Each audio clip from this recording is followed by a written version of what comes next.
عليكم ورحمة الله وبركاته إن الحمد لله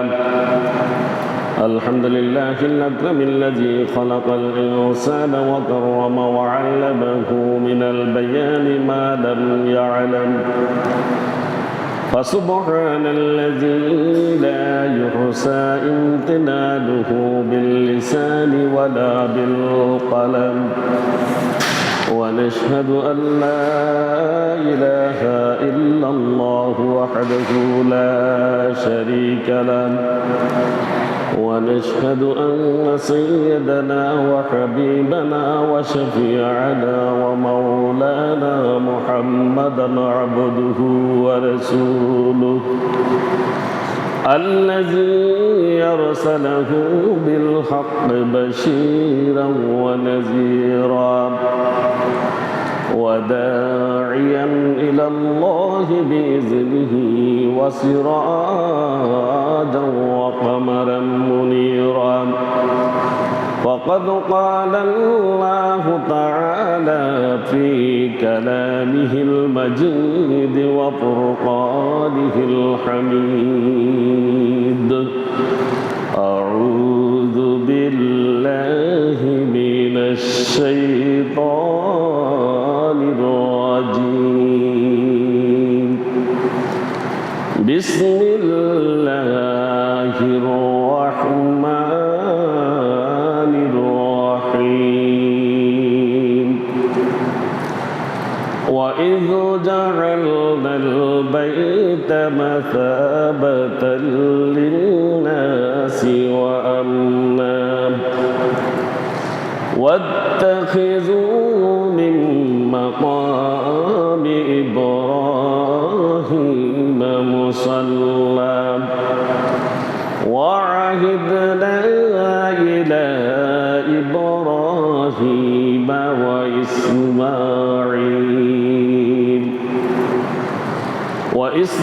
وإسماعيل أن طهر بيتي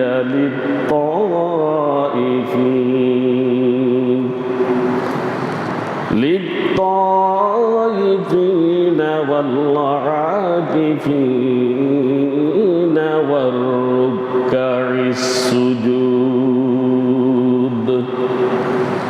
وقال تعالى في شان حبيبه ومحبوبه ومعشوقه مخبرا وآمرا إن الله وملائكته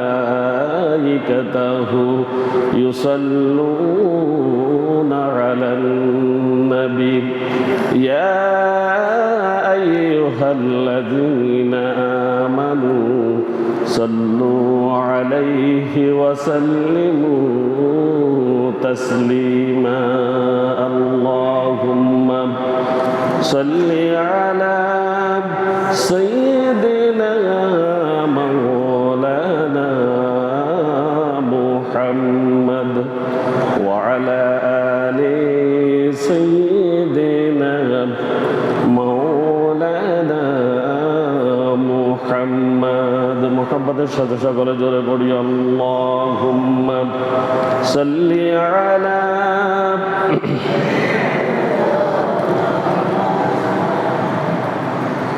وعلى آل سيدنا مولانا محمد চন্দ্র সূর্য গ্রহ তারা লক্ষ কোটি মখলুকাত দরুদ পড়ে সালাম পড়ে তোমার নামে দিবারাত আল্লাহুম্মা সাল্লি আলা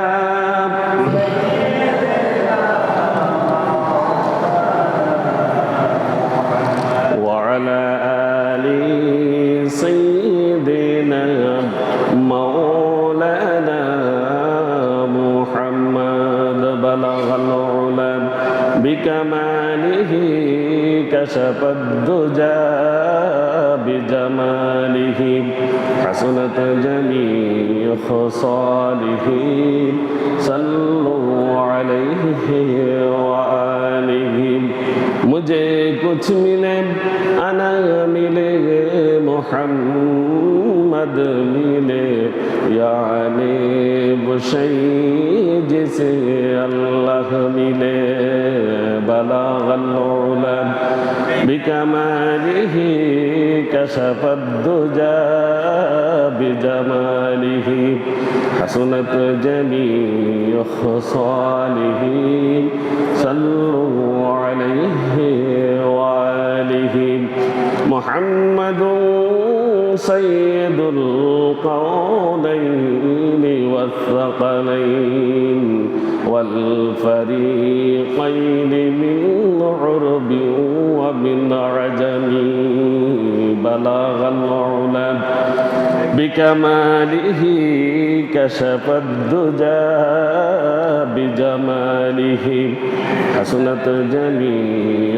خصاله صلوا عليه وآله ঐতিহ্যবাহী সনুয়া কেন্দ্রীয় জামে মসজিদে পবিত্র জুমার সালাত আদায় উপলক্ষে সমবেত সম্মানিত মুসল্লিয়ানে কেরাম, অত্র এলাকার সর্বস্তরের তৌহিদি জনতা, পর্দার আড়ালের মা ও বোনেরা, আসসালামু আলাইকুম ওয়া রাহমাতুল্লাহি ওয়া বারাকাতুহু।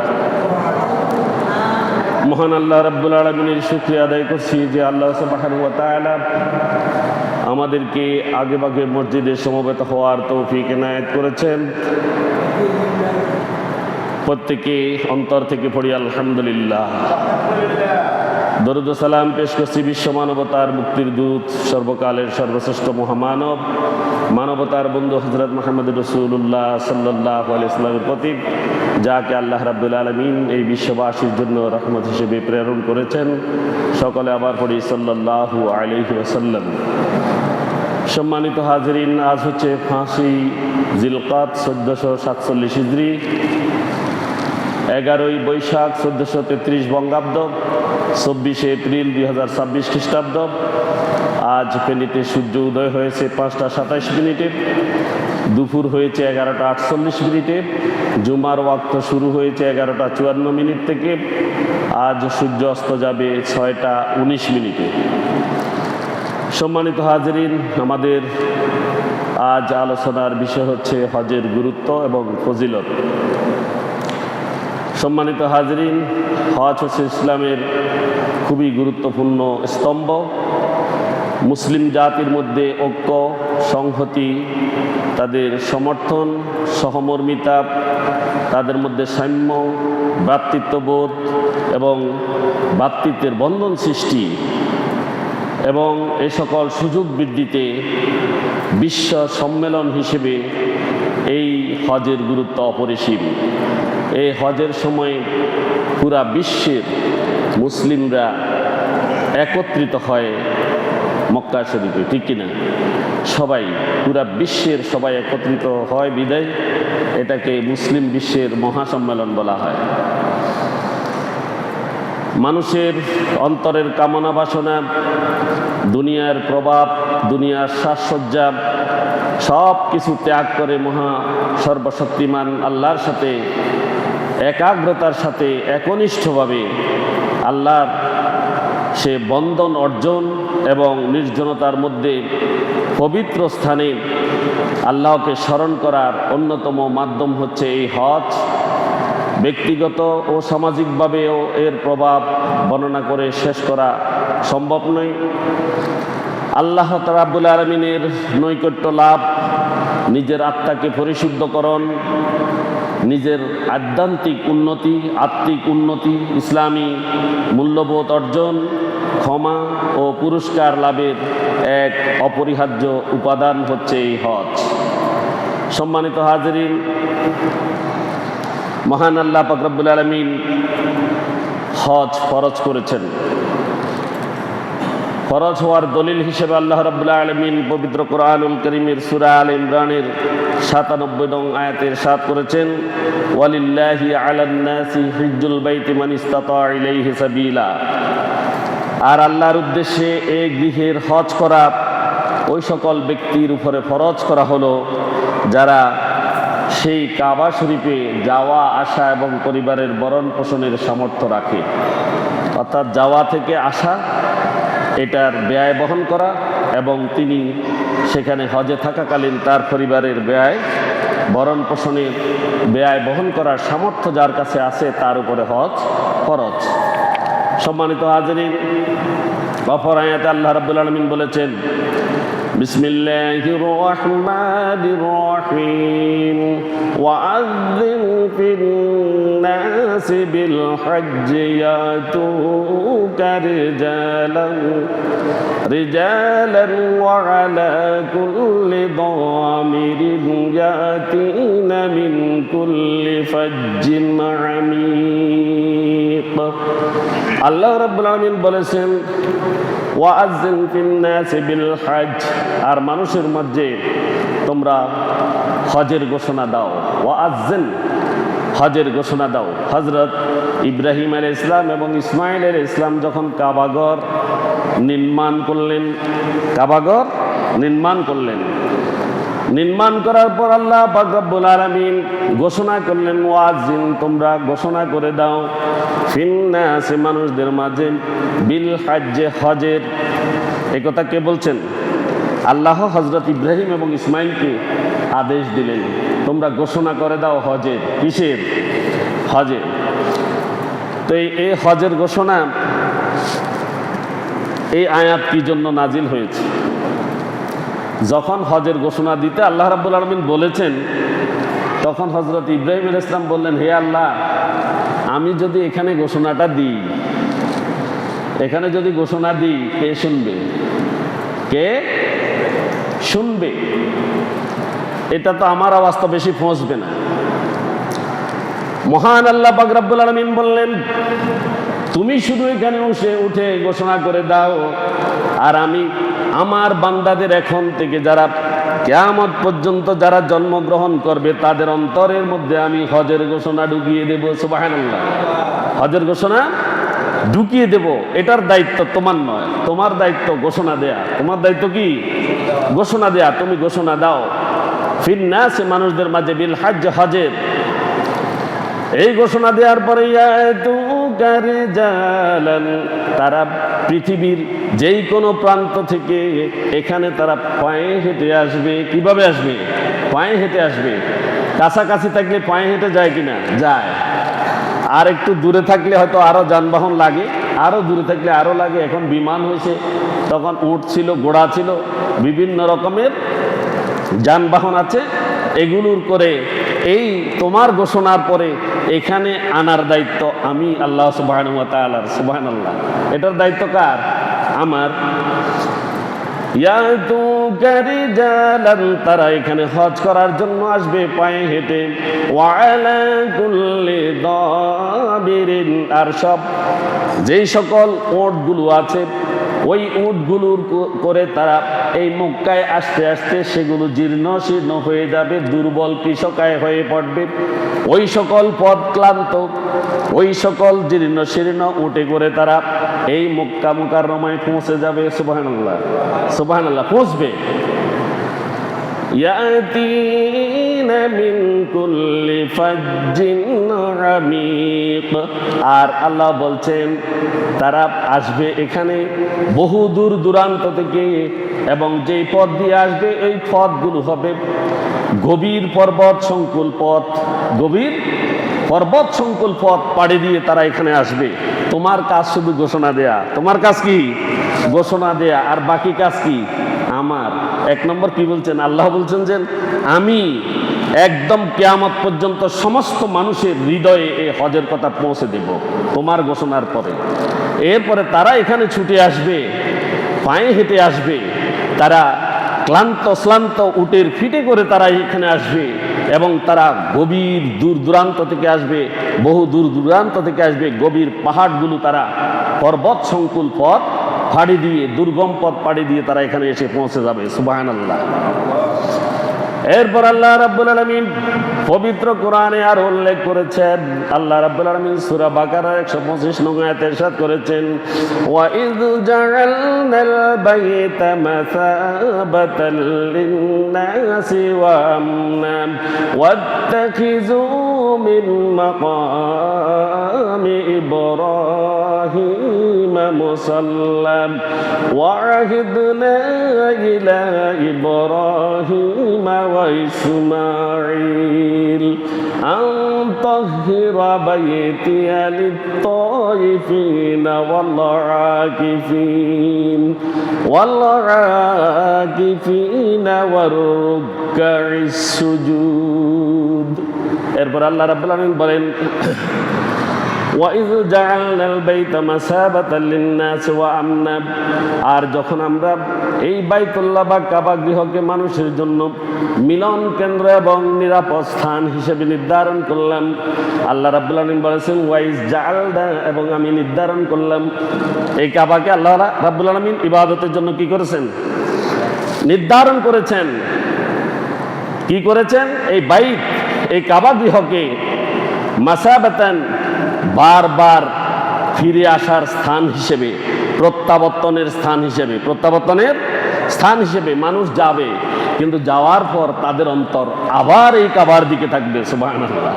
একবার যাওয়ার পরে তারা আবার ফিরে আসার কি করবে? আকাঙ্ক্ষা করবে। সুবহানাল্লাহ। আল্লাহ রাব্বুল আলামিন এইভাবে মানুষের অন্তরে কাবার প্রতি মহব্বত সৃষ্টি করে দিয়েছেন। এখানে সে কথাই বলছে। এরপরে ওয়া আমনা, আর এটা দুই দিকে আল্লাহ রাব্বুল আলামিন নিরাপত্তার জায়গা করেছেন। দুই দিকে, একদিকে হলো অন্তরের দিক থেকে মানুষ শান্তি অনুভব করবে, প্রশান্তি অনুভব করবে, আর দ্বিতীয় হচ্ছে যেই জায়গায় তারা যাবে, যাওয়া এবং আসার পথে আল্লাহ রাব্বুল আলামিন তাদের জন্য জায়গা এবং তাদের যাতায়াতের সব কিছু নিরাপদ করে দিবেন। সুবহানাল্লাহ। ওয়া আমনা, দুইটা। তাহলে নিরাপত্তা লাভ করবে কয়টা? দুইটা। একটা হচ্ছে অন্তরের প্রশান্তি, আর একটা হবে কি? যাতায়াত এবং স্থানের নিরাপত্তা। সেখানে গেলে মানুষের কোনো ক্ষতি হওয়ার সম্ভাবনা নেই। তবে আল্লাহ রাব্বুল আলামিন যদি কারো হায়াত সেখানে শেষ করে দেন, তাহলে তো শেষ হবে, সেভাবেই হবে। কিন্তু পথটা নিরাপদ। পথটা কি? ওই স্থানটাকে আল্লাহ রাব্বুল আলামিন নিরাপদ করে দিয়েছেন, নিরাপত্তা দান করেছেন হাজিদের জন্য। واتخذوا من مقام إبراهيم مصلى واتخذوا, তোমরা গ্রহণ করো, তোমরা কি করো? গ্রহণ করো মিন মাকাম ইব্রাহিম মুসাল্লা, ওই ইব্রাহিমের যেই দাঁড়ানোর স্থান আছে, সেই দাঁড়ানোর স্থানকে তোমরা নামাজের স্থান হিসেবে গ্রহণ করো। কি করো? নামাজের, মুসাল্লা মানে নামাজের স্থান, মুসাল্লা মানে কি? নামাজের স্থান হিসেবে তোমরা গ্রহণ করো। এখানে ওখানে 2 রাকাত নামাজ পড়া সুন্নত, 2 রাকাত নামাজ পড়া কি সুন্নত, মাকাম ইব্রাহিম। আর সেখানে এই নামাজের প্রশিক্ষণ হবে এবং নামাজের প্রতি আন্তরিক হওয়ার জন্য এই মুসাল্লা সেখানে আল্লাহ রাব্বুল আলামিন সৃষ্টি করে দিয়েছেন। এখানে বলা হচ্ছে, এবং আল্লাহ রাব্বুল আলামিন বলছেন, আমি বললাম তোমরা ইব্রাহিমের দাঁড়ানো স্থানকে সালাতের জন্য স্থান হিসেবে তোমরা নির্ধারণ করে নাও। وَعَهِدْنَا إِلَى إِبْرَاهِيمَ وَإِسْمَاعِيلَ, এবং আমি ওয়াহিদনা, এবং আমরা অঙ্গীকার গ্রহণ করলাম। কি করলাম?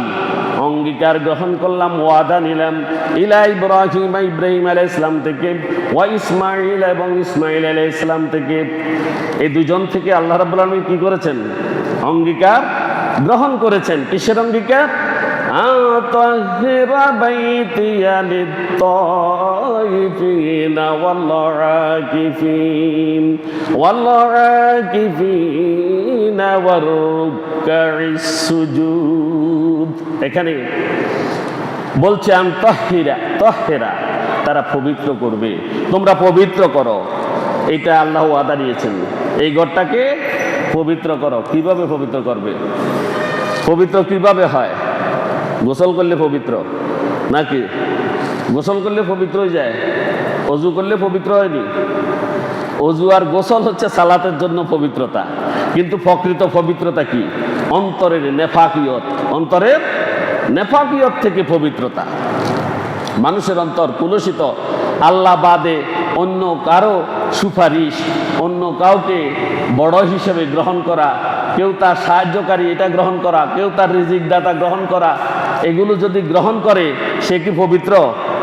সে কি পবিত্র কিনা? সম্পূর্ণ অপবিত্র। এই অপবিত্র মূর্তি পূজারু, যারা মূর্তি পূজা করে এবং যারা আল্লাহর বিরোধিতা করে এবং যারা আল্লাহর পথে নেই ওই সমস্ত লোকদেরকে পবিত্র করার জন্য বলেছে। কি করেছে?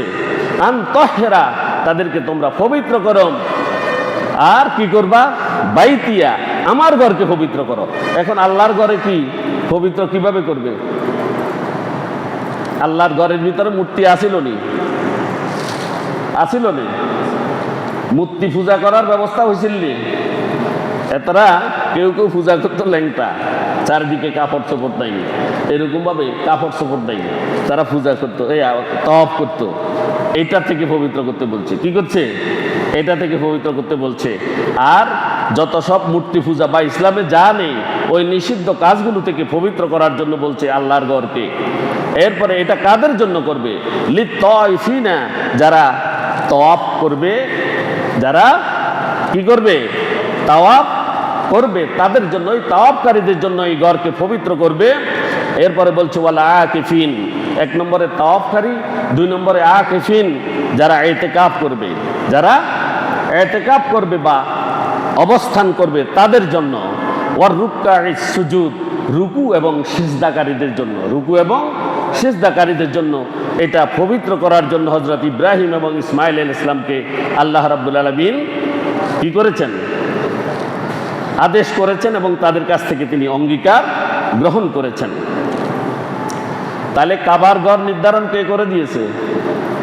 আল্লাহ সুবহানাহু ওয়া তাআলা। কাবার ঘর নির্ধারণ করেছে কে? আল্লাহ। এরপরে কাবা ঘরকে কি করেছে? মানুষের হৃদয়ের মণিকোটায় ঢুকিয়ে দিয়েছে। তারা একবার গেলে আরেকবার যাওয়ার ইচ্ছা পোষণ করে, তাদের মনের মধ্যে কাবাকে লালন করে। এরপরে কাবাঘরকে, ওই জায়গাটাকে একটা শান্তি এবং নিরাপত্তার স্থান হিসেবে আল্লাহ রাব্বুল আলামিন কি করেছেন? বানিয়ে দিয়েছেন। আর সেটা আমাদের জন্য বানিয়ে দিয়েছেন মুসাল্লা হিসেবে, নামাজের স্থান হিসেবে। এবং রুকুকারী, সিজদাকারী, তাওয়াফকারী এবং ইতিকাফকারী এদের জন্য হযরত ইব্রাহিম এবং ইসমাঈল আলাইহিস সালামকে এটা পবিত্র রাখতে বলেছেন, পবিত্র করতে বলেছেন। এখন আসেন, কাবা ঘরে তো হজ করতে যায় না? যায়নি মানুষ? যায়। যাওয়ার পরে আমাদের সমাজে কিছু রীতি আছে, প্রচলন আছে, যে আসলে সত্যিকার অর্থে হজ করলে তো তিনি সেখান থেকে শান্তি এবং নিরাপত্তা লাভ করেন। শান্তিটা লাভ করেন, মনের শান্তি। আর নিরাপত্তা বিষয় আরও আছে যে আল্লাহ রাব্বুল আলামিন গ্যারান্টি দিয়েছেন তার পাপ রাশি ক্ষমা করে দিবেন, ঠিক কিনা? সে সেখান থেকে বেগুনা মাসুম হিসেবে আসবে। বলা হচ্ছে আরাফার ময়দানে যদি কেউ ঢুকে, আরাফার ময়দানে যদি কেউ ঢুকে, সে সেখান থেকে বের হয় মাসুম হয়। কিভাবে মাসুম হয়? এখন আমাদের দেশের হাজিরা ওখান থেকে আসি, এখানে চুরি করে কেন? চুরি করে না? আইল ডাকাডাকি করেনি? করে? করেনি? আসার পরে তার মধ্যে হজের চিহ্ন পাওয়া যায় না, এরকম অনেক হাজি আসেনি? হে কি নিষ্পাপ হয়ে আসেনি? সেখান তো আসছেনি, নিরাপত্তা লাভ করছে নিষে, তো কীভাবে করে নাই? সেখান থেকে তো আসলে তো আপনার আরাফার ময়দানে বেগুনা, হজ করে আসলে তার গুণা থাকে না। এখন সে দেশে আসে এরকম করে কা? এটা কি জন্য? এটা হচ্ছে আরাফার ময়দানে কোনো গুনাহগার প্রবেশ করতে পারে না। আর যখন সে কারো মধ্যে যদি দুই নম্বরই থাকে, কেউ যদি পবিত্র না হয়, যদি সেখানে যায়, অন্তরে যদি নেফাকিয়ত থাকে, ইমান যদি খালেস না হয়, সেখান থেকে আসার পরে যদি সে আল্লাহ রাব্বুল আলামিনের বাহিরে চলবে, এই ধরনের কোনো নিয়ত যদি তার থেকে থাকে, সে যদি এখান থেকে পবিত্র হয়ে না যায়, তাহলে ওই আরাফার ময়দানে ঢুকার সময় তার পাপ রাশিগুলো ফেরেশতারা রেখে দেয়। পাপ রাশিগুলো ফেরেশতারা কি রেখে দেয়, আর আসার সময় তুলে দেয়। আসার সময় তুলে দেয়। এই জন্য দেশে আসি আকাম করে, দেশে আসি কি করে? আকাম করে। সুতরাং আল্লাহ রাব্বুল আলামিন আমরা যারা হজ করেছি তাদের হজ কবুল করুন, আর যারা করি নাই আল্লাহ রাব্বুল আলামিন আমাদেরকে পবিত্র এবং নিরাপদ করে হজ করার তৌফিক দান করুন। প্রত্যেক বলি আমিন। এরপরে আল্লাহ রাব্বুল আলামিন পবিত্র কোরআনের অপর এক আয়াতে বর্ণনা করেছেন। আল্লাহ রাব্বুল আলামিন সূরা আল হাজের 26 নং আয়াতে ইরশাদ করেছেন, ওয়া ইয বাওয়া'না লিইব্রাহিমা মাকানাল বাইতি আন লা তুশরিকু বি শাইআ ওয়া তাহহির বাইতিয়া লিত-তাইয়িবিনা ওয়াল কাইমিন والقائمين والركع السجود। আল্লাহ রাব্বুল আলামিন বলেন ওয়াইজ এবং যখন বাওয়ানা আমি এই স্থানটি নির্ধারণ করে দিয়েছিলাম ইব্রাহিমের জন্য মাকানাল বাইতে কাবা শরীফের স্থান হিসেবে এই স্থানটিকে যখন আমি নির্ধারণ করে দিয়েছিলাম, আল্লাহ তুশরিকু বি শাইআ, এবং আমি বললাম তুমি এবং তোমার উম্মতেরা যারা আছো তোমরা কখনো আল্লাহর সাথে শরীক করবে না, আল্লাহর সাথে শরীক করবে না। হজের সাথে একদম তাওহীদের সম্পর্ক এভাবে শক্ত। কিভাবে শক্ত? তাওহীদের সাথে হজের সম্পর্ক মজবুত। কি মজবুত? তাওহীদে যদি ন্যূনতম কোনো সমস্যা থাকে হজ হবে না। তাওহীদ কি? আল্লাহর একাত্মবাদ, আল্লাহর এই সার্বভৌমত্বে, আল্লাহর খেয়ে আল্লাহর পরে আল্লাহর দেয়া হায়াত কাটিয়ে আল্লাহর নাফরমানি করে বিরোধিতা করে যারা সেখানে যাবে, আল্লাহর সাথে শরীক করে তারা সেখানে যাবে, তাদের হজ কবুল হবে না, তাদের হজ কবুল হবে না। এটা তাওহীদের সাথে সম্পর্ক। আল্লাহ তুশরিক বি শাইআ, আমার সাথে অন্য কিছুকে কোনো অবস্থাতেই শিরিক করা যাবে না, শরীক করা যাবে না। যদি শরীক হয়ে যায় তাহলে তার হজ হবে না। হজ হবে না। ওয়াতাহির, এবং তোমরা পবিত্র করো বাইতিয়া, আমার এই ঘরকে। এই ঘরে অপবিত্র লোকের যাওয়াও নিষেধ। অপবিত্র লোকের যাওয়াও কি নিষেধ, পবিত্র হয়ে যেতে বলেছে। এবং হযরত ইব্রাহিম ইসমাইল আলাইহিস সালাম দুজনকে আল্লাহ রাব্বুল আলামিন আদেশ করেছেন, ওয়াতাহির আমরের সিগা আদেশ করেছেন তিনি, পবিত্র করো। কি করো? পবিত্র করো। যত রকমের অপবিত্রতা আছে সবগুলো এখান থেকে তাড়িয়ে দাও, বিদরিত করে দাও। বাইতিয়া, আমার ঘর থেকে, আমার ঘর থেকে। লিত-তাইফিনা, কাদের জন্য? তওয়াফকারীদের জন্য। ওয়াল কাইমিনা, এবং যারা সালাত আদায় করে, যারা আল্লাহর কাছে যারা দণ্ডায়মান হয় তাদের জন্য তোমরা কি করো? এটাকে পবিত্র করো। ওয়ার রুকআই সুজুদ, এবং যারা রুকু এবং সিজদা করে তাদের জন্য আমার এই ঘরকে তোমরা পবিত্র করে দাও। এখানে দুইটি জিনিসের স্পষ্ট কথা আল্লাহ রাব্বুল আলামিন বলে দিয়েছেন এই আয়াতে। একটা হচ্ছে তাওহীদের স্বীকৃতি পূর্ণ থাকতে হবে। এটার শিক্ষা কি? এক নম্বর কি? তাওহীদের স্বীকৃতি পূর্ণ থাকতে হবে। ঈমান থাকতে হবে মজবুত। ঈমান থাকতে হবে কি? মজবুত। বিপদ আপদ মুসিবত যত রকমের যাহা কিছু আছে সর্বাবস্থায় বলতে হবে এগুলো আমার আল্লাহর তরফ থেকে এসেছে। কার তরফ থেকে? আল্লাহর তরফ থেকে এসেছে। আমার সুখ স্বাচ্ছন্দ্য যাহা কিছু এসেছে সেটাও আল্লাহর তরফ থেকে এসেছে। আল্লাহ আমাকে পুত্র সন্তানের মালিক করেছেন, সেটাও আল্লাহ করেছেন। কন্যা সন্তানের মালিক করেছেন, সেটাও কে করেছেন? আল্লাহ রাব্বুল আলামিন করেছেন। কোনো অবস্থাতেই তার উপরে অসন্তুষ্টি যদি এসে যায় তাহলে তার তাওহীদের সমস্যা। তাওহীদে কি সমস্যা?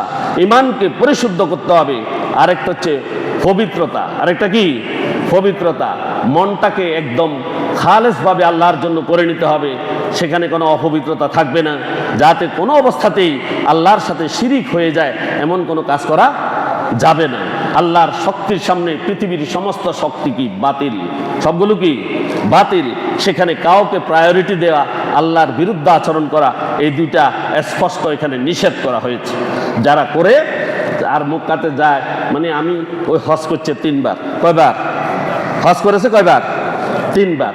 এটা বাড়িতে মেহমান আসছে এদেরকে জানাইতে হবে আমি 3 বার হজ করেছি, আমি 3 বার হজ করেছি। জানাইতে হবে নাকি? জানাইতে হবে। হজেরা হাজিরা জানায়। আসি হাজিরা কি কয়? মেহমানজন আসছে তখন ছেলেকে ডাকি, বলে মেজো ছেলে এদিকে আসো তো, আমি ওই মাঝের বার হজে গিয়েছি যে ওই যে এই অমুক একটা জিনিস আনছি, এটা নিয়ে আসো। মাঝের বার হজে গেছে। তার মানে সবাইকে জানাচ্ছে আমি 3 বার হজ করছি, 3 বার হজ করছি। এগুলা কি হাজি নাকি? হাজি নেই। এই সমস্ত এগুলা হজ করে আমি হাজি, আমি এই করেছি সেই করেছি, এটার দরকার নাই। আপনি আল্লাহর সন্তুষ্টির জন্য করেছেন, আল্লাহ রাব্বুল আলামিন ভালো জানেন। এটা নিয়ে প্রচারণা কোনো প্রয়োজন নাই। নামের ফাঁসে দিয়ে আগাদি আলহাজ ন লাগালে মিয়া গোস্ব হয়ে যায়, ঠিক কিনা? আলহাজ লাগাইতে হবে। কেন? উমরা করিয়া আলহাজ লাগাই দিলে পয়সা নি আলহাজ এটা লাগাইতে হবে কেন? নামের জন্য হজ করেছেন উনি হজ করেছেন আল্লাহর সন্তুষ্টি অর্জনের জন্য। ইসলামের 5টি রুকন, এই 5টি রুকনের একটি তিনি আদায় করেছেন আল্লাহর সন্তুষ্টির জন্য। এজন্য তিনি এটা প্রসারণায় থাকবেন না, তিনি তাওহীদের উপরে প্রতিষ্ঠিত থাকবেন এবং পবিত্র থাকবেন। কি থাকবেন? পবিত্র থাকবেন। হাদিসে এসেছে রাসূল সাল্লাল্লাহু আলাইহি ওয়াসাল্লাম বলেছেন, عن عبد الله بن عمر رضي الله تعالى عنه قال قال رسول الله صلى الله عليه وسلم بني الإسلام على 5 شهادة أن لا إله إلا الله وأن محمدا رسول الله وإقام الصلاة وإيتاء الزكاة وصوم رمضان وحج البيت لمن استطاع إليه سبيلا। হযরত আব্দুল্লাহ ইবনে ওমর রাদিয়াল্লাহু তাআলা আনহু থেকে বর্ণিত, তিনি বলেন রাসূলুল্লাহ সাল্লাল্লাহু আলাইহি ওয়াসাল্লাম ইরশাদ করেছেন, বুনিয়াল ইসলামু আলা 5, ইসলামের খুঁটি হচ্ছে 5টি স্তম্ভের উপরে। ইসলাম কিসের উপরে দাঁড়ানো? 5টি স্তম্ভের উপরে। আমরা যেই মসজিদে দাঁড়ানো আছি, এই মসজিদের পিলার আসেনি? আসেনি? এই যে বড় বড় 4টা পিলার এখানে দেখা যায়, এখানে আরো বাইরে তো আছে। এই 4টা পিলারের মধ্যে এটা যদি কেটে ফেলা হয়, এটা যদি বাদ দেওয়া হয়, এটাকে যদি অস্বীকার করা হয়, তাহলে ওই 3টাকে এটা দেখতে পারবো না। এই অংশ দুর্বল হয়ে গেছে, দুর্বল হয়ে যাবে। ইসলামও 5টি স্তম্ভের উপরে আছে, এটার উপরে ইসলাম দাঁড়িয়ে আছে। একটাকে কোনো রকম অবহেলা, অবজ্ঞা অথবা এটা না করা, এটা থেকে বিরোধিতা করা যাবে না, যাবে না। তাহলে একটা পিলার দুর্বল হয়ে যাবে। একটা পিলার কি দুর্বল? ইসলাম 5টি খুঁটির উপরে আছে, পিলারের উপরে আছে। একটা হচ্ছে শাহাদাতে আল্লাহ ইলাহা ইল্লাল্লাহ ওয়া আন্না মুহাম্মাদুর রাসূলুল্লাহ। একটা হচ্ছে আল্লাহ এক, এই কথা সাক্ষী দেয়া। সাক্ষ্য কি দেওয়া? আল্লাহ কয়জন? একজন। লা ইলাহা ইল্লাল্লাহ লা ফাসাদাতা। যদি আল্লাহ এই লা ইলাহা ইল্লাল্লাহ লা ইলাহা ইল্লাল্লাহ ওয়াহিদা লা ফাসাদাতা বলা হচ্ছে, যদি আল্লাহ ব্যতীত যদি আরেকজন ইলাহ থাকতো, তাহলে তারা উভয়ে ধ্বংস হয়ে যেত। উভয় কি যেত? লা ইলাহা আলিহাতান ইল্লাল্লাহ লা ফাসাদাতা। যদি আল্লাহ ছাড়া 2জন ইলাহ থাকতো, তাহলে গোটা পৃথিবী ধ্বংস হয়ে যেত। অর্থাৎ ফিডাফিডি করি, মারামারি করি, ইচ্ছা করতো যে সূর্য আমি পূর্ব দিকে তুলবো, আর ইচ্ছা করবো পশ্চিম দিকে, আর ইচ্ছা করবো উত্তরে, ইচ্ছা দক্ষিণে। মারামারি বাঁচত নি? ঘরের ফাতিলা দুগো একসাথে থাকলে হয়তো কোনো দিন টুংটাং করে লাগি যায়, লাগেনি? লাগে। একটা কথা যে আমি সব সময় দিন রাখবো, আর যে কথা সবসময় রাত রাখবো আমি, তাহলে ঝগড়া বাঁচত নি? তো এখানে খোদা যদি, আল্লাহ যদি 2টা হইতো বা তার বেশি হইতো, মারামারি করি গোটা পৃথিবী ধ্বংস হয়ে যেত। তাহলে আল্লাহ কয়জন? একজন। এই কথার উপরে কি রাখতে হবে? বিশ্বাস রাখতে হবে। আর এই কথাও তার সাথে বিশ্বাস রাখতে হবে, হযরত মুহাম্মদ রাসূলুল্লাহ সাল্লাল্লাহু আলাইহি সাল্লাম আল্লাহর বান্দা এবং রাসূল। রাসূল সাল্লাল্লাহু আলাইহি সাল্লাম যাহা কিছু বলেছেন, যাহা কিছু করেছেন, যাহা কিছু সম্মতি প্রদান করেছেন, 3টা ফেইলি, কাওলি, তাকরিরি। হাদিস 3 প্রকার। হাদিস কয় প্রকার? 3 প্রকার। ফেইলি, কাওলি, তাকরিরি। ফেইলি মানে রাসূল যা করেছেন, রাসূল যা করেছেন। আর কাওলি মানে রাসূল সাল্লাল্লাহু আলাইহি সাল্লাম যা বলেছেন। তাকরিরি মানে সেই সকল কথা রাসূল সাহাবীরা করেছেন, করার পরে রাসূল সাল্লাল্লাহু আলাইহি সাল্লাম সেটাকে সমর্থন দিয়েছেন। কি করেছেন? সমর্থন দিয়েছেন অথবা অনুমোদন করেছেন। এই 3 প্রকারের হাদিস। অর্থাৎ রাসূল সাল্লাল্লাহু আলাইহি সাল্লামের জীবনের সার্বিক সবগুলোকে মানা, সবগুলোকে মানা। তাহলে এটা হলো তাওহীদি বিশ্বাস। এটা কি? তাওহীদি বিশ্বাস। এটা হলো 1 নম্বর। এখন রাসূল সাল্লাল্লাহু আলাইহি সাল্লামের কথা কি সব আমরা মানিনি? এটা আস্তে আসলো কেন? আপনারা আমার কথা কি বুঝতেছেন না? রাসূল সাল্লাল্লাহু আলাইহি সাল্লামের জীবন আদর্শ আমাদের জীবনে আছে কিনা? আসেনি? কয়জনের আছে? নাই কেন? আর না থাকলে কি আমরা মানি কিনা? রাসূল সাল্লাল্লাহু আলাইহি ওয়াসাল্লাম যেভাবে আমাদেরকে বলেছেন আমরা কি সেভাবে আছি কিনা? যদি না থাকি তাহলে তাওহীদে বিশ্বাস পরিপূর্ণ আছে কিনা? ওয়ান্না মুহাম্মাদুর রাসূলুল্লাহ বলছেনই হাদিসে, রাসূল সাল্লাল্লাহু আলাইহি ওয়াসাল্লাম আল্লাহর বান্দাও রাসূল, তিনি যা কিছু বলেছেন, যা করেছেন, যা অনুমোদন করেছেন সবগুলোর উপরে বিশ্বাস স্থাপন করতে হবে এবং আমল করতে হবে। কি করতে হবে? আমল করতে হবে। তাহলে ইমানের অর্থাৎ আমাদের ওই যে ইমানের যে পিলার, ইসলামের যে পিলারের 1 নম্বরটা ঠিক আছে। 1 নম্বরটা কি? পরিপূর্ণ ইমানদার হইতে হবে।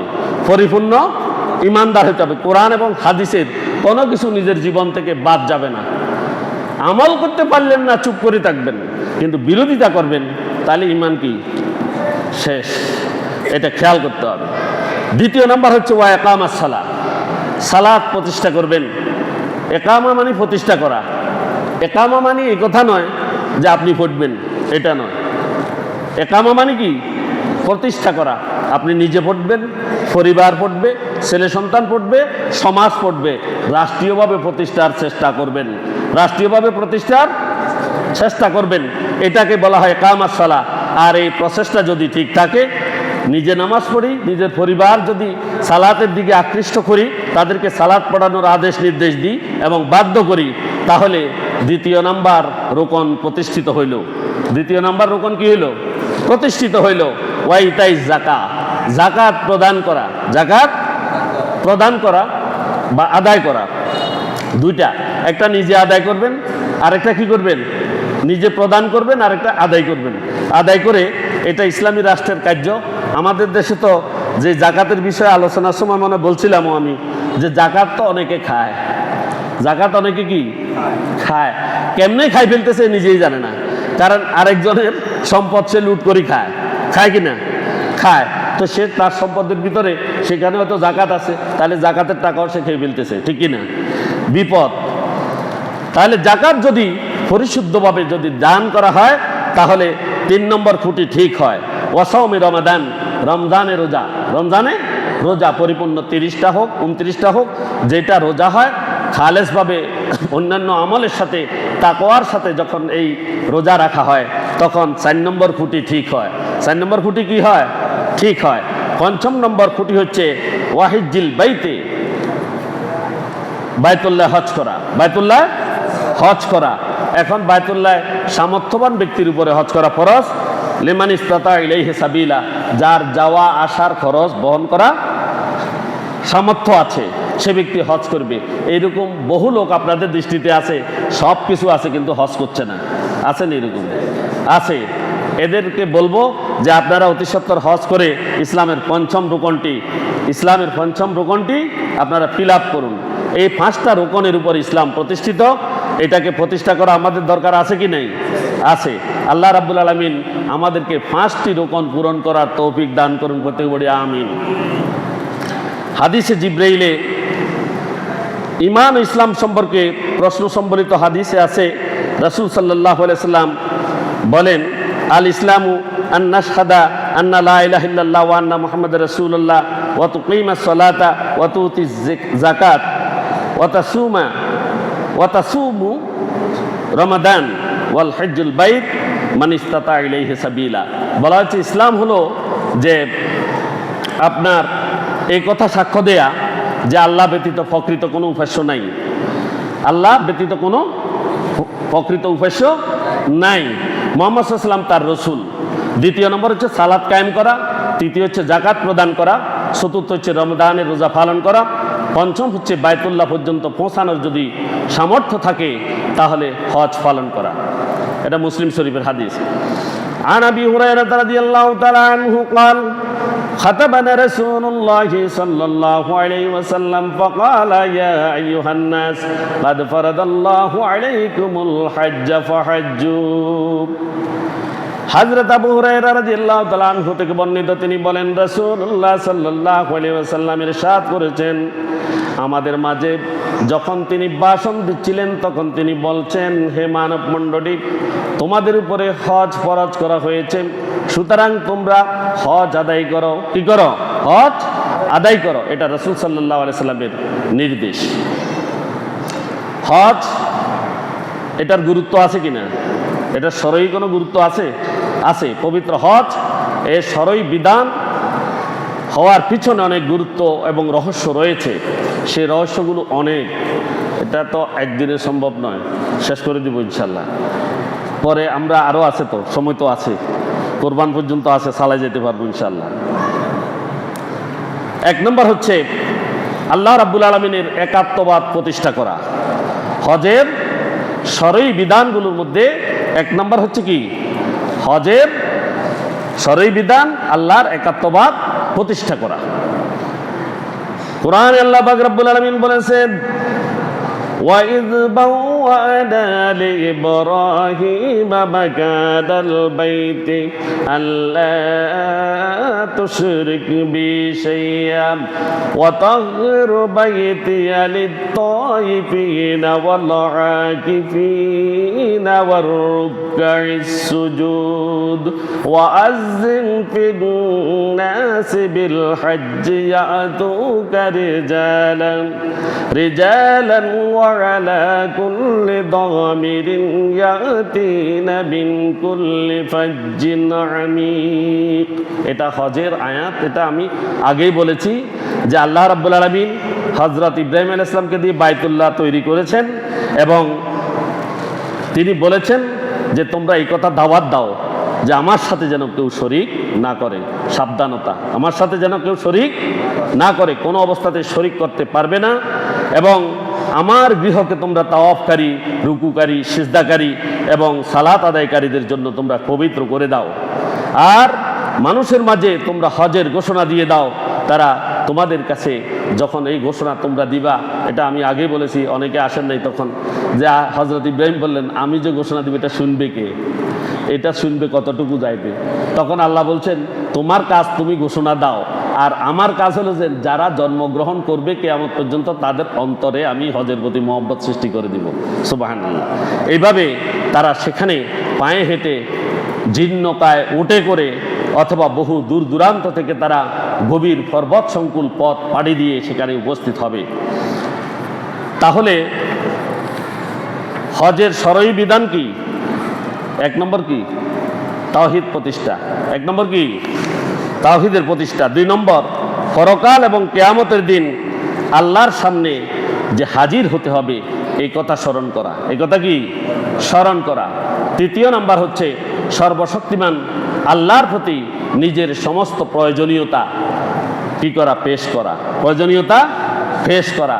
যিনি হজ করে নিষ্পাপ হয়ে যান, তিনি যদি আল্লাহর কাছে হাত উঠান, আল্লাহ সেটা কবুল করবেন নি? করবেন কি না? অবশ্যই করবেন। আল্লাহকে যিনি বিশ্বাস করেন, যিনি আল্লাহর কাছে চান, আল্লাহ রাব্বুল আলামিন তার চেয়ে আরো বেশি আগ্রহ নিয়ে বান্দাকে দান করেন। সুবহানাল্লাহ। বান্দাকে কি দান করেন? চতুর্থ নম্বর হচ্ছে আল্লাহ ভীতি অর্জিত হয় এই হজের মাধ্যমে। ওয়াতাজাওয়াদু ফাইন্না খায়রাজ যাদিত তাকওয়া ওয়াত্তাকুন ইয়া উলিল আলবাব। তোমরা উপকরণ সংগ্রহ করো, নিশ্চয়ই সর্বোত্তম উপকরণ হচ্ছে আল্লাহকে ভয় করা। কি করা? আল্লাহকে ভয় করা। যারা জ্ঞানবান ব্যক্তি তাদেরকে আল্লাহ বলছেন তোমরা আমাকে ভয় করো, তোমরা আমাকে কি ভয় করো, আল্লাহ বলছেন। তাহলে আমরা জ্ঞানী হতে চাই, তো জ্ঞানী হতে চাই, জ্ঞানী হতে চাইলে আল্লাহকে ভয় করতে হবে, আল্লাহ সে কথা বলছেন। এরপরে জিকিরের মাধ্যমে আল্লাহকে স্মরণ করা যায়। এখানে আল্লাহ রাব্বুল আলামিন সূরা বাকারার 198 থেকে 200 নং আয়াত পর্যন্ত এখানে বিস্তারিত বর্ণনা করেছেন জিকিরের মাধ্যমে আল্লাহকে যে স্মরণ করা যায়। এটা একবারে বড় বিশ্লেষণ। আমি আজকে এখানে শেষ করছি। মাফ করবেন, আমি একটু অসুস্থ, শারীরিকভাবে অসুস্থ, তারপর একটু চালানো যাইতো। এখানে শেষ করি। এটার আগামী দিন ইনশাল্লাহ আগামী জুমায় এখান থেকে শুরু করব আমরা হজের আলোচনা। এখনও যারা আসি নেই এবং যারা মসজিদে এসেছি, আল্লাহর ওয়াস্তে আমরা আজান পড়ার সাথে সাথে মসজিদে চলে আসব। কারণ ইসলামের বিধিবিধান শেখা আমাদের দরকার আছে কি নেই? আসেনি? আছে। এই জন্য আগেভাগে মসজিদে আসলে শুক্রবারে যদি একটু কাজকর্ম কম করি তাহলে অসুবিধা হইব নি? অসুবিধা হয়ে যাব নি? আজান পড়ার সাথে সাথে কাজ করার দরকার নাই, কাজ ছেড়ে দিয়ে মসজিদে চলে আসবেন। আর যদি মসজিদে আলোচনা শোনার মন মানসিকতা নিয়ে চলে আসেন ওই দিনের আপনার যে আলোচনা শুনবেন, এই জন্য আপনার আমল নামায় 1000 রাকাত কবুল হওয়া নফল নামাজের সওয়াব আল্লাহ রাব্বুল আলামিন লিখে দিবেন। সুবহানাল্লাহ। তাহলে আমরা আসতে সমস্যায় পড়ি? সমস্যা হতো না। আমি দাওয়াত দিলাম, আগামী জুমায় সবাই তাড়াতাড়ি আসবেন ইনশাআল্লাহ। আল্লাহ আমাদের তৌফিক দান করুন, আমিন। ওয়া আখিরু দাওয়ানা আলহামদুলিল্লাহি রাব্বিল আলামিন। আসসালামু আলাইকুম ওয়া রাহমাতুল্লাহি ওয়া বারাকাতুহু।